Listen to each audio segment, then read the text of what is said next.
Doesn't matter that I have no place to go.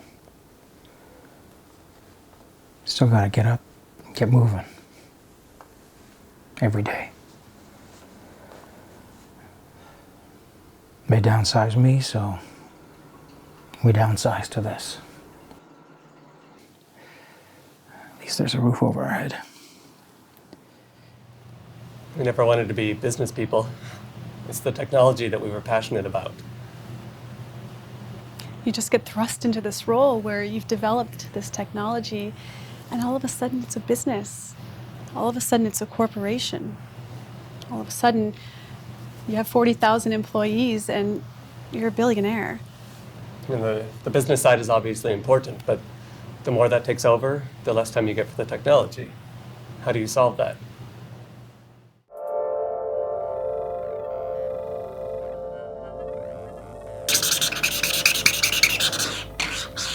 Feels like I'm back in grade school. Guess you gotta do what you gotta do.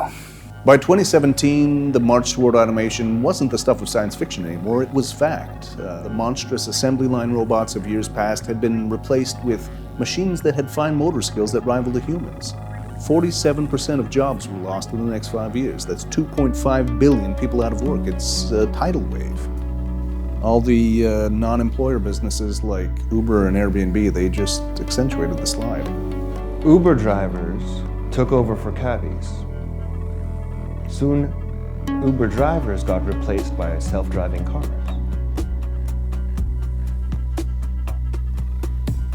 After email, we thought postmen would still be necessary because of packages. You couldn't send a physical product online.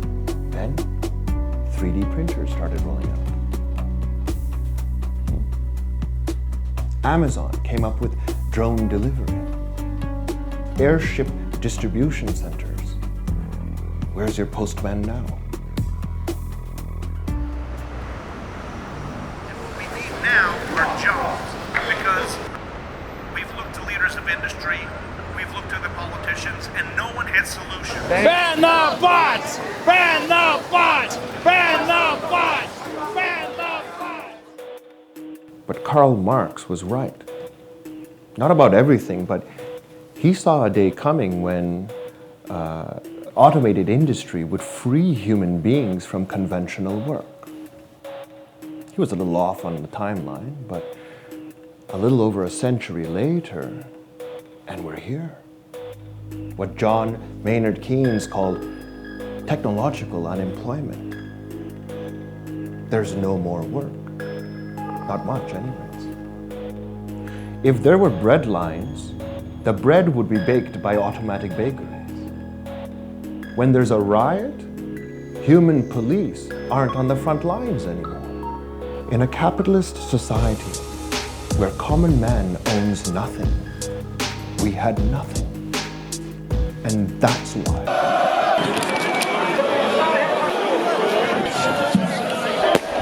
Automation means alienation. Automation means alienation. 5 years ago, my job got outsourced to India.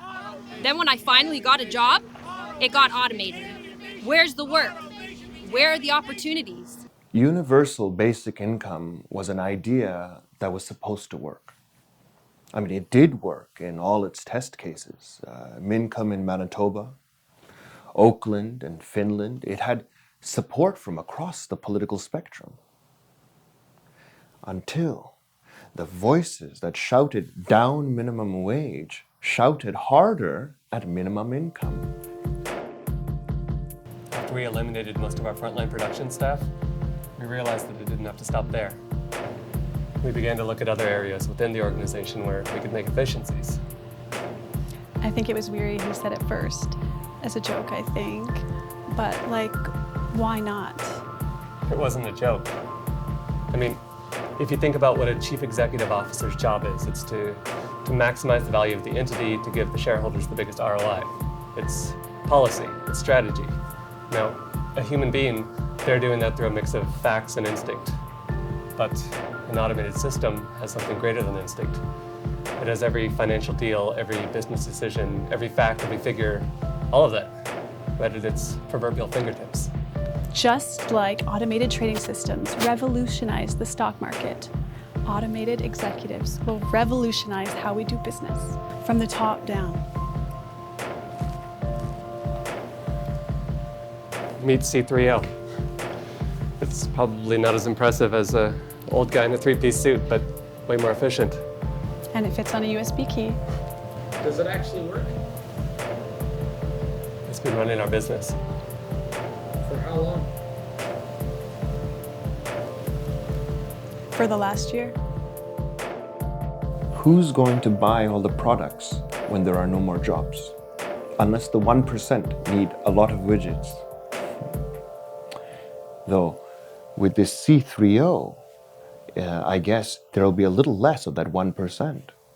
I used to think protests were pointless, toothless. But here I am. Ban the bots! Ban the bots! When we started, they were telling us that it would never work.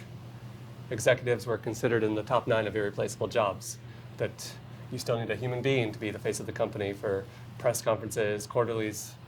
But C3O had an enormous amount of past work to draw from.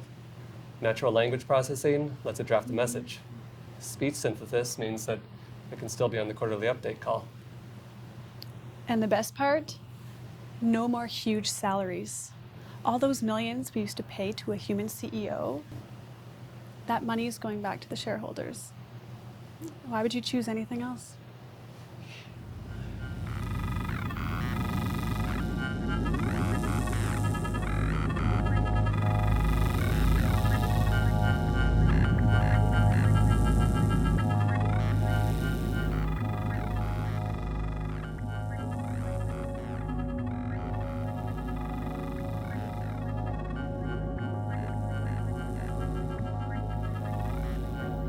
C3O, calculate the EBITDA for next quarter. Let me look into that for you, William.